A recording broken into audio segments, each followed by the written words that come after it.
Assalamualaikum warahmatullahi wabarakatuh. Selamat berjumpa kembali dengan pelajaran sosiologi di SMA Negeri 2 Klaten.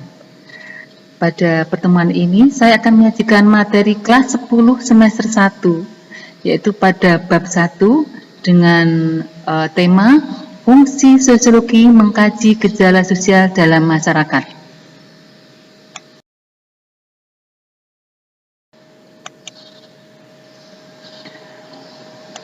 Kompetensi dasar yang harus dikuasai.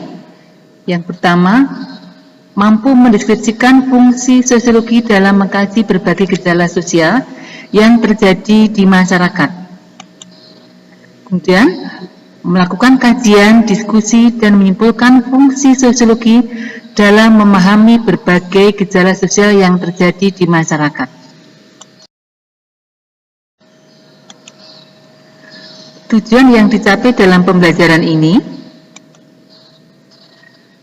siswa mampu memahami konsep sosiologi sebagai ilmu, mampu memahami objek kajian sosiologi,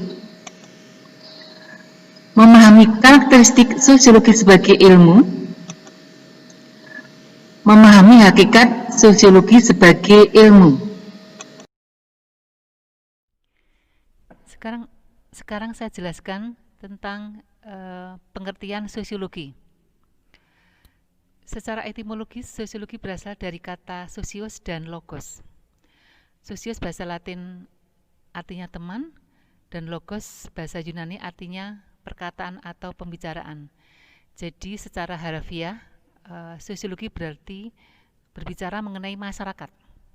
Nah, kalau kita berbicara tentang masyarakat, apa atau itu masyarakat, anak-anak?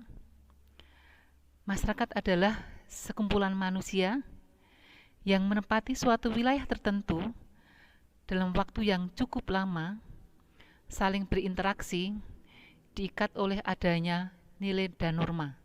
Jadi, masyarakat itu tinggalnya cukup lama. Tetapi kalau sekumpulan manusia yang mendatangi suatu tempat hanya sesaat, bukan masyarakat, itu termasuk kerumunan. Itulah beda masyarakat dengan kerumunan.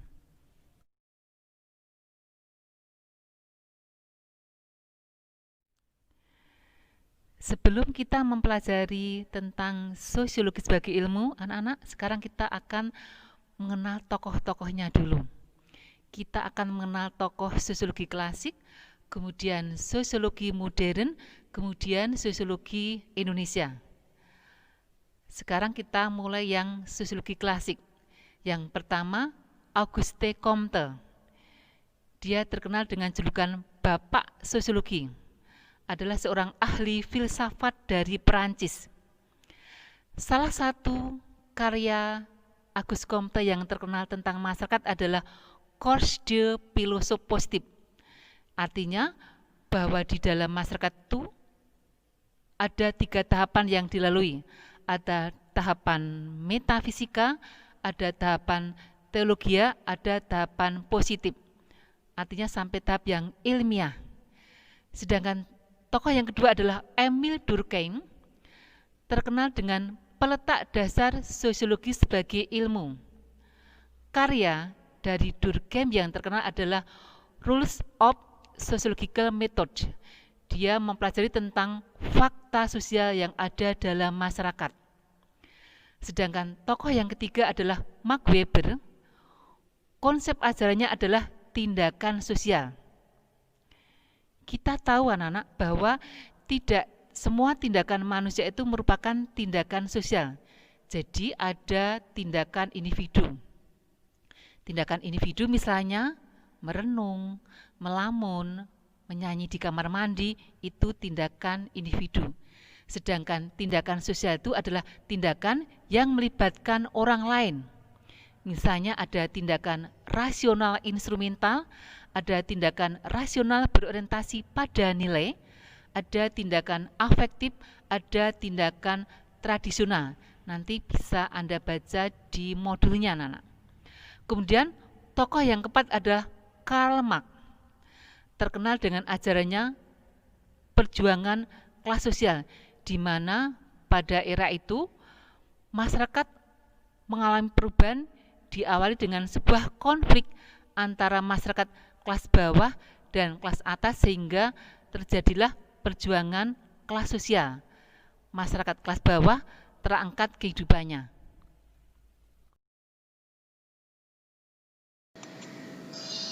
Sekarang kita mengenal tokoh sosiologi modern. Yang pertama ada Theodore Mears, terkenal dengan konsepnya tentang khayalan sosiologis. Yang kedua, Peter L. Berger tentang Invention to Sociology. Yang ketiga tentang tokoh Leopold van Bies dengan ajarannya hubungan sosial. Kemudian yang keempat ada Gabriel Ted dengan gejala sosial. Untuk gejala sosial nanti kita akan bahas lengkap pada materi berikutnya. Kemudian kita akan mengenal tokoh sosiologi Indonesia.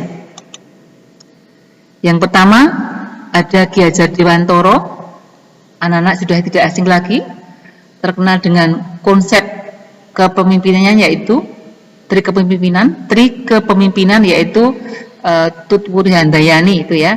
Jadi ada Ing Arso Sung Tulodo, Ing Madya Mangunkarso, Tutwuri Handayani. Kemudian ada Jody Gondokusumo dalam bukunya Sosiologi Indonesia. Kemudian tokoh yang ketiga ada Selo Sumarjan dan Soleman Sumadi. Itulah anak-anak tokoh-tokoh sosiologi, baik itu tokoh sosiologi klasik, kemudian modern, dan tokoh sosiologi di Indonesia. Dan nanti ada beberapa tokoh yang lain, nanti bisa anak-anak akses di internet.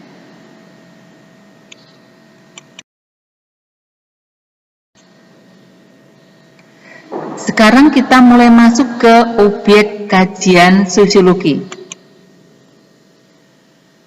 Tadi ada salah satu tokoh sosiologi klasik yaitu Auguste Comte.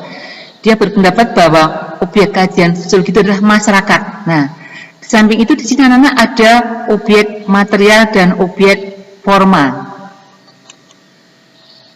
Kalau objek material adalah tentang kehidupan sosial, gejala-gejala, dan proses hubungan antara manusia yang mempengaruhi kesehatan hidup manusia itu sendiri. Jadi, gejala-gejala sosialnya.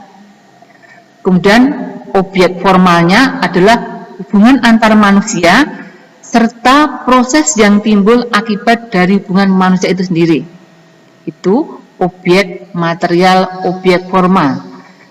Kalau secara garis besar bisa kita simpulkan secara umum bahwa objek penelitian sosiologi itu adalah masyarakat dengan fenomena dan gejala-gejala sosialnya. Jadi, yang dipelajari dalam sosiologi ini adalah realitas yang ada di sekitar kita, Nana.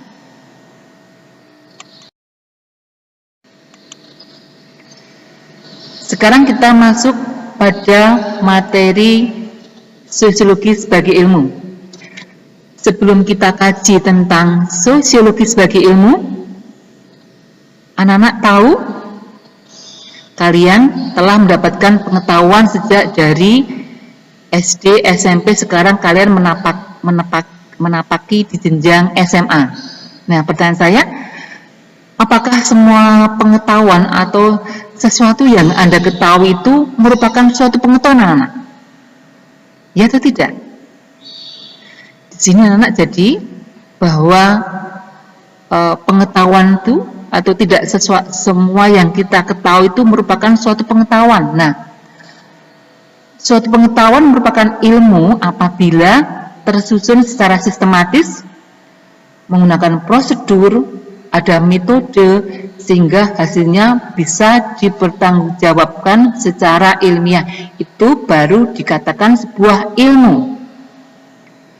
Kalau yang kalian dapatkan di SMP, di SD, SMP, itu kan suatu pengetahuan. Tapi terkadang anak-anak mendapatkan pengetahuan dari luar, tapi tidak sesuatu yang kita ketahui itu merupakan pengetahuan. Nah, jadi sudah kita jelaskan. Nah, sekarang apakah sosiologi itu merupakan ilmu? Nah, di sini kita akan mengkaji ciri-ciri sosiologi sebagai ilmu. Yang pertama, empiris. Kata empiris mengandung makna disusun secara sistematis atas dasar hasil observasi atau pengamatan sehingga hasilnya objektif, bukan spekulatif. Jadi artinya di sini bahwa sosiologi itu disusun berdasarkan pengamatan dalam masyarakat sehingga hasilnya bisa dipertanggungjawabkan keilmiahannya atau objektif. Jadi bukan spekulatif, bukan rekayasa. Yang kedua, teoritis. Kata teoritis mengandung arti menyusun abstraksi dari hasil pengamatan.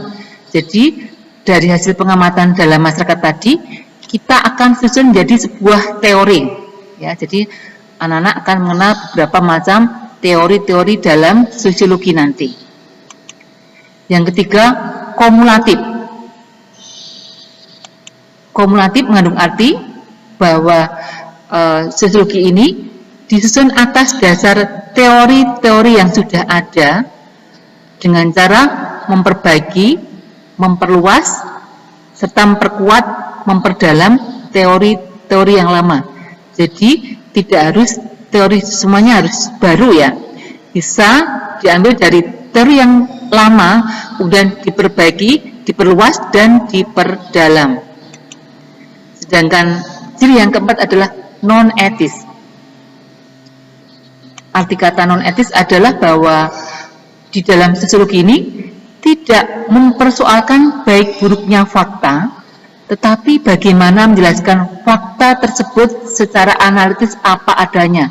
Jadi dalam mengkaji fenomena atau permasalahan dalam masyarakat itu tidak langsung memvonis atau memberikan stigma, oh itu perilaku buruk, oh dia penjahat, dia kejam, tapi kita klarifikasi dulu sehingga kita nanti bisa membuat kesimpulan yang pas, maka dikatakan tidak mempersoalkan baik buruknya fakta. Nah, itu. Sekarang kita akan melihat tentang hakikat sosiologi sebagai ilmu.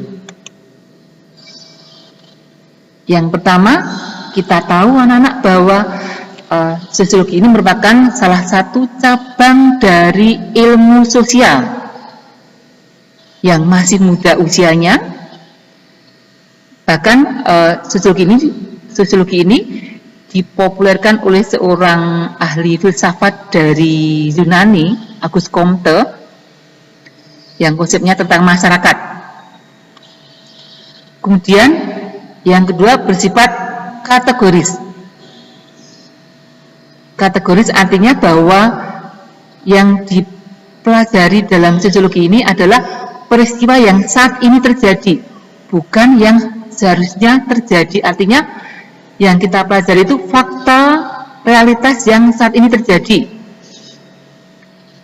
bukan meramal, bukan yang akan datang atau memperkirakan atau memprediksi peristiwa yang akan datang. Bahkan juga bukan kita akan mengungkap peristiwa masa lampau, karena kalau peristiwa masa lampau itu kan ilmu sejarah, kalau sosiologi kan masa sekarang. Kemudian sosiologi itu bersifat abstrak. Kenapa dikatakan bersifat abstrak? Abstrak itu artinya tidak bisa dilihat atau diambil fotonya, tetapi berupa pola-pola perilakuan. Kalau ilmu eksakta kan bersifat konkret anak-anak. Tapi kalau ilmu sosiologi ini bersifat abstrak karena berupa interaksi perilaku masyarakat. Yang keempat, ilmu murni. Pada awalnya sosiologi ini merupakan ilmu murni. Kenapa dikatakan murni? Karena awalnya berupa teori-teori ilmu pengetahuan. Kemudian setelah perkembangan berikutnya menjadi ilmu terapan atau applied research. Kenapa dikatakan terapan? Kita tahu anak-anak bahwa di dalam masyarakat itu kan banyak berbagai macam permasalahan-permasalahan sosial.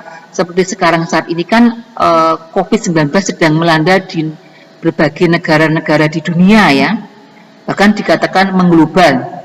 Nah, di sini bagaimana hadirnya sosiologi untuk memecahkan permasalahannya. Maka di sini sosiologi bisa menjadi ilmu terapan apabila mampu membantu memberikan solusi memecahkan masalah-masalah dalam masyarakat. Yang kelima, sosiologi ini merupakan ilmu pengetahuan umum, bukan khusus.